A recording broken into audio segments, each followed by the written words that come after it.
Alors, il est vrai que les épisodes de Shogun sortent le mardi. On est mercredi. Oui, j'ai un petit jour de retard, mais en même temps, que ne serait pas une critique de Shogun sans décalage? Il est vrai que je crois qu'il n'y a que l'épisode 4 qu'on a véritablement critiqué le jour de la sortie de l'épisode. En tout cas, concernant cet épisode 5, mon Dieu, mais que cette série est sous-estimée, sincèrement. Parce que je ne vois personne en parler. Alors j'en vois notamment du côté des États-Unis qui disent que waouh, c'est une dinguerie, et c'est le cas. Mais en France, il n'y a pas beaucoup de gens qui en parlent. Et c'est bien dommage parce que la série, elle est vraiment, vraiment bien. Que ce soit par rapport à des plans, que ce soit par rapport à des personnages, par rapport à la musique, en vrai, il n'y a quasiment aucun défaut. Et ce que j'aime beaucoup, c'est le côté des familles, des trahisons, des clans. Je trouve ça hyper intéressant et ce choc des cultures qui est d'autant plus montré dans cet épisode-là. Alors, sachez qu'on va en parler avec des spoilers. Donc, si vous n'avez pas vu l'épisode, attention, au moins vous êtes prévenus. Quoi qu'il en soit, commençons avec ce traître de Yabushige. Je le déteste. Alors que j'avais commencé à véritablement bien l'aimer lors des 3 premiers épisodes, quand dans l'épisode 4 on comprend véritablement que il va essayer de manipuler tout son monde en n'étant pas vraiment du côté du coup de Toranaga ni du côté d'Ishido, il semble jouer lui, on va dire, d'une manière un petit peu neutre. Et je trouve ça un peu nul, dans le sens où bah, il a vraiment, en tout cas, l'allure d'un allié sur lequel on peut compter, mais j'aurais toujours une petite crainte quant à sa loyauté envers un camp ou envers l'autre. Alors évidemment, je ne veux pas qu'il soit loyal envers Ishido, je veux qu'il soit loyal envers Toranaga, mais je ne sais pas, je suis pas du tout fan de ce personnage-là. Je n'aime pas forcément les personnages qui sont... Alors pas forcément dans la neutralité, ça peut être assez intéressant, mais qui vont surtout se servir de l'un des camps pour attaquer l'autre. Et en fait, surtout, je n'aime pas quand on utilise le méchant pour attaquer le gentil.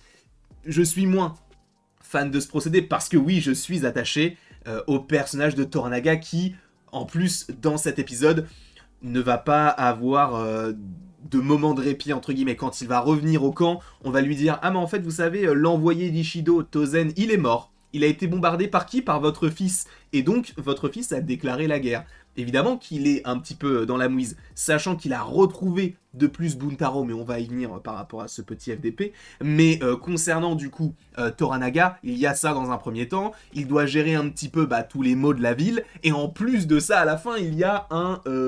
j'ai le nom en anglais, je déteste les gens qui disent... Oh non, attends, comment ça se dit déjà en français? Un tremblement de terre.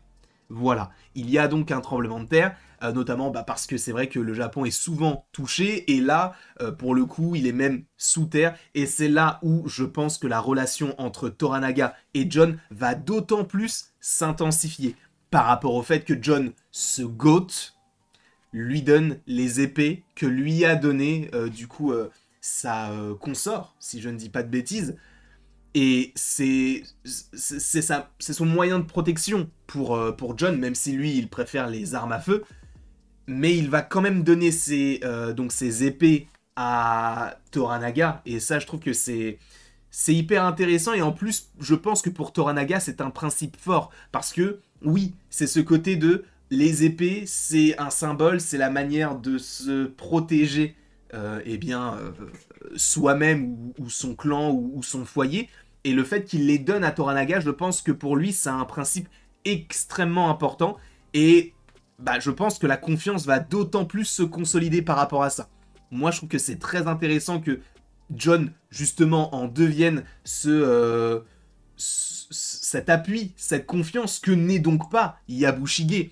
On sent que John commence à prendre un petit peu le pas sur ce personnage-là, qui n'a plus du tout la confiance du personnage de Toranaga, qui en plus de ça est hyper intéressant. Alors je ne sais pas si c'est par rapport à son espion qui lui a bien joué le coup en accusant le fait que ce soit le jardinier de John qui est mort, qui était donc l'espion du côté du clan de Toranaga par rapport à Yabushige et par rapport à Ishido, je ne sais pas.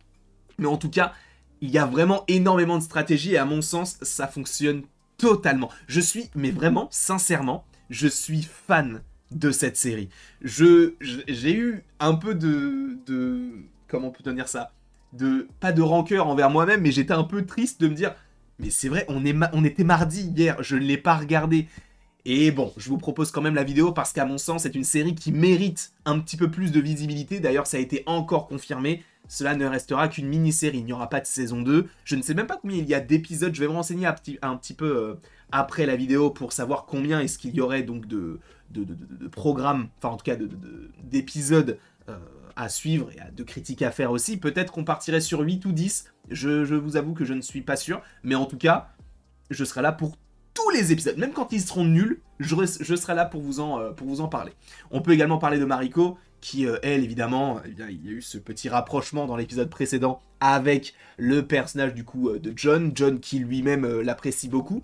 Et il y a donc eu ce moment un peu gênant entre Buntaro, donc fraîchement retrouvé par Toranaga, lui qu'on pensait mort. Alors, encore une fois, on l'avait dit lors de l'épisode 3 ou l'épisode 4, quand on l'avait vu pour la dernière fois, quand tu ne vois pas un personnage mourir dans une série ou dans un film, c'est qu'il va forcément revenir à un moment ou à un autre. Si on ne le voit pas, c'est que oui, il y a un problème. Donc on le reverra et là, il est de retour, il a su donc être sauvé par des Ronin, en tout cas c'est ce qu'on comprend. Est-ce qu'il n'y aurait pas plus par rapport à ça, parce que son retour intervient un petit peu de manière un peu magique. Donc je ne sais pas si on va comprendre qu'il a passé un accord avec les méchants et que lui-même est un espion du côté d'Ishido envers le personnage de Toranaga. En tout cas, Buntaro, c'est une merde. C'est tout simplement une merde, je le déteste, je ne vois pas comment est-ce qu'on peut apprécier ce personnage. En tout cas, oui, il n'en reste pas moins un très bon archer, il est vrai, mais même si tu as du talent, si t'es une merde, bah tu restes une merde. Et en plus de ça, tu rajoutes le fait qu'il batte Mariko, bien évidemment qu'il fait partie de la catégorie des FDP. Et en plus, cette scène avec la flèche, où il aurait très bien pu tirer très très loin du visage de Mariko, non. En fait, c'est un petit combat de coq, entre guillemets, entre Buntaro et donc le personnage de John, mais sans pour autant non plus on va dire, se défier pour avoir le cœur de Mariko, sachant qu'il faut le rappeler, Mariko n'est pas un objet, hein, bien sûr, c'est une personne avec des sentiments, et là où c'est intéressant, c'est qu'ils vont, entre guillemets, se disputer son cœur, mais sans vraiment le savoir, c'est-à-dire que John, lui, est attaché à Mariko, mais Buntaro ne sait pas ce qu'il s'est passé entre Mariko et John, donc il y a un petit triangle amoureux, entre guillemets, qui est très malaisant, en tout cas notamment à vivre dans cette scène-là, avec Mariko qui va pleurer, qui va en vouloir à la fois à Buntaro et à John. D'ailleurs, on ne sait pas vraiment ce que devient Buntaro à la fin de l'épisode. J'espère qu'il est mort dans le tremblement de terre. Il le mérite en tout cas. Donc, cet aspect-là, moi, m'a mis un peu mal à l'aise, mais c'est aussi ça qu'on recherche dans une série telle que celle-ci, c'est d'avoir des mini-arcs qui sont hyper impactants et hyper puissants dans ce que cela veut raconter, et que cela équivaut à un épisode, dans le sens où on a plusieurs arcs dans un seul et même chapitre. On n'a pas un arc dans un épisode comme pouvait le faire je ne sais pas quelle série. Bon, j'ai une série en tête, mais je ne veux pas me mettre une communauté à dos. Mais en tout cas, je ne suis pas peu fier d'avoir eu la chance de découvrir cette série de cette manière-là. Parce que, encore une fois, cette série, elle est tout simplement géniale. Sur le côté sanglant, on y est. Sur le côté, il y a un peu d'humour avec le côté un peu candide du personnage de John qui, pour le coup, ne connaît pas toutes les coutumes. Et il faut aussi revenir sur... alors, évidemment, ce n'est pas du coup un pan humoristique, mais sur le jardinier, il lui dit...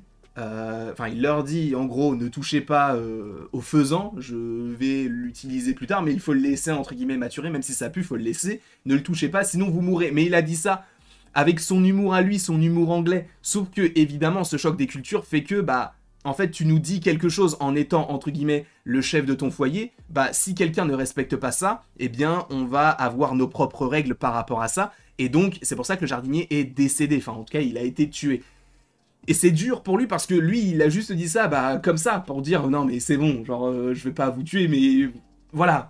Vous ne le touchez pas parce que je veux le laisser et je veux que justement on puisse faire le faisan comme il se doit.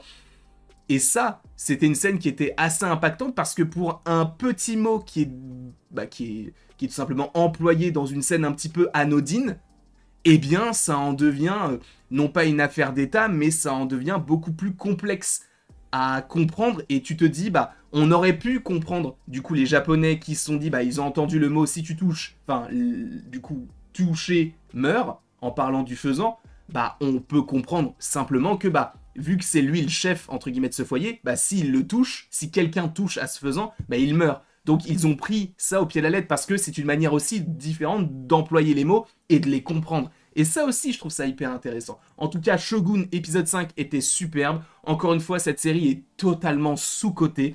N'hésitez pas évidemment à me dire ce que vous en avez pensé dans les commentaires. N'hésitez pas non plus à aimer, partager, commenter et vous abonner si ce n'est pas déjà le cas. Et après tout ceci, il ne me reste plus qu'à vous dire à la prochaine pour la prochaine. Et merci beaucoup à vous, vraiment, c'était très sympathique. Non, vraiment, j'aime beaucoup Shogun. Je sais que ce n'est pas forcément l'engouement du siècle sur la chaîne, mais en vrai, je m'en moque. J'aime aussi parler de choses qui me plaisent, et en fait, je ne fais que ça. C'est pour ça aussi que je parle de Pixar, et notamment de cette série. Je sais que les vidéos ne marchent pas, mais j'adore ça.